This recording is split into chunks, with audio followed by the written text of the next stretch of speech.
On Monday, the city's Public Works Committee voted unanimously to close and sell off part of a public laneway in Dundas to an adjoining homeowner, despite extensive public feedback against the idea. Hundreds of signatures were on a petition presented to City Hall, and about 24 people presented against the idea, including Bob James, who we welcome back to City Matters. Pleasure to meet you, sir. Welcome to the show. Thank you. I said this on Monday. I am confused about this whole issue. Larry Deanne, a former mayor, a Stony Creek councillor, also somewhat confused about what is going on, because the assumption has always been that alleyways are a public space. They may not be maintained by the city of Hamilton or the former urban centers like Dundas and Stony Creek. Generally, people have done that, but the access to a laneway has always been there. Last year in Dundas, this changed when an individual owner, a landowner, abutting this laneway near Sydenham and Alma, right? Correct. Decided to pave and then put up a fence, which drew instant reaction. I'm sure you were part of the instant reaction. Look, take us back in time and then update us, because we don't want to spend time listening to me. We want to spend time listening to you. There are an awful lot of upset people in the neighborhood with this, what I consider to be an arbitrary step by one landowner, maybe with a couple of neighborhood friends, but I've never seen anything like this. To me, it's unprecedented. Well, for us, it's the assumption that public land, what has been public land for 160 years in Dundas, can be privatized easily. And he, in fact, went in assuming that it was his private land.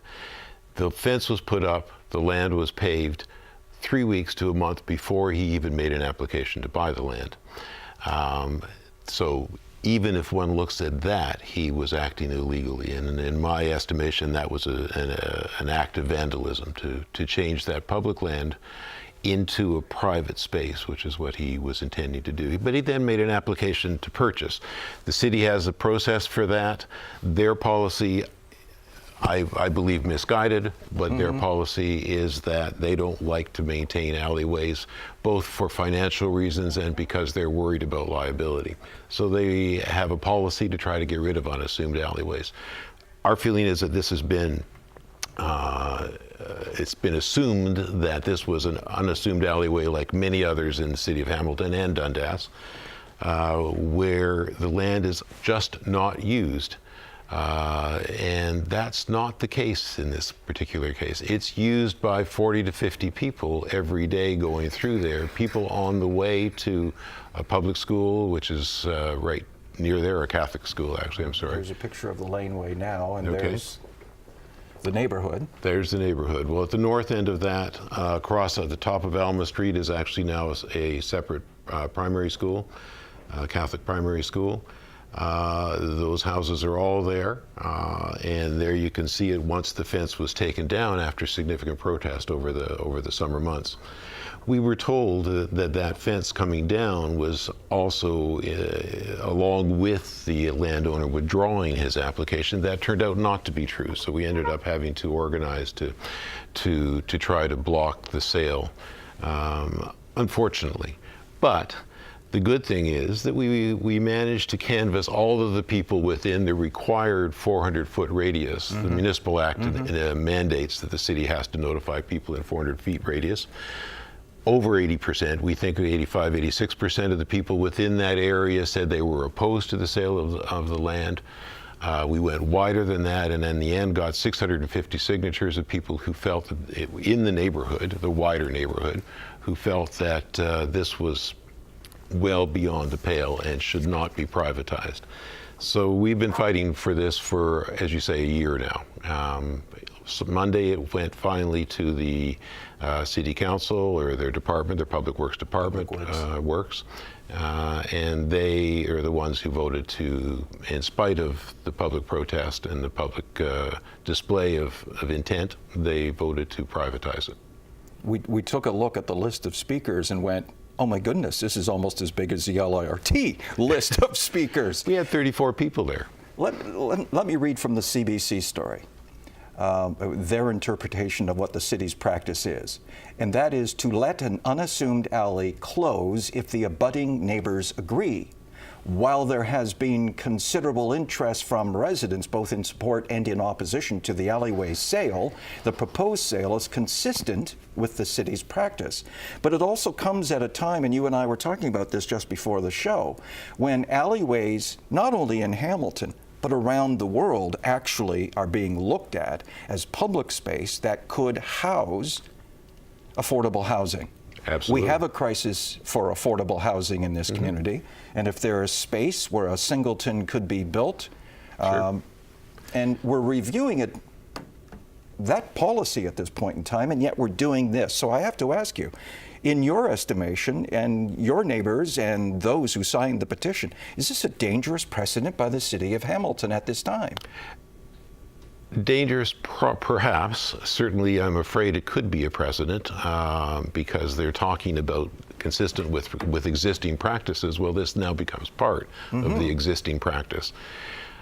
To go back to what you were saying earlier, though, there are many cities around North America who have decided that alleyways, in fact, form a part of the cultural heritage, the commercial heritage, the commercial activity of a place, and this could be one of those. It's used daily, it's part of the fabric of that community. It acts as a safer alternative to walking along busy Sydenham Street, which is an arterial road. And yet the councillor has said that Sydenham walking along there is safer for the kids who are using that to cut through to the school. Well, to be fair, she said that it's safer for the kids to cross with the crossing guard, and she thinks that that should be coming along Sydenham Street. She is working to make Sydenham Street safer, but at this point it is not safer than the alleyway.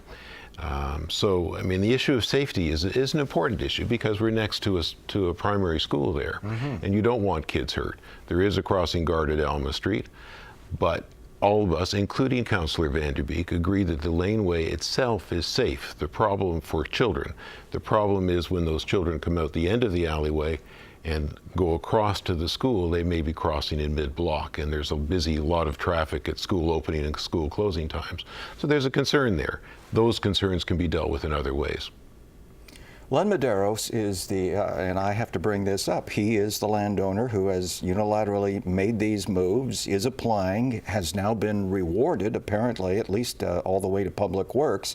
He is also the owner of LM Enterprises that does over $9 million worth of work under contract to the city of Hamilton. The suggestion has been put out there that he's being favored over the 650 who have signed the petition. Some people are saying that. It's true. The optics don't look good. Do we have any evidence that that's the case? No, we don't. But the optics are bad. And it's worrisome that, I mean, I think the more important question here is that any one of the individuals along there should not be able to close a well-used public laneway in spite of what the city says is their policy. Their policy also should be to, and they state this clearly, they want to encourage walking.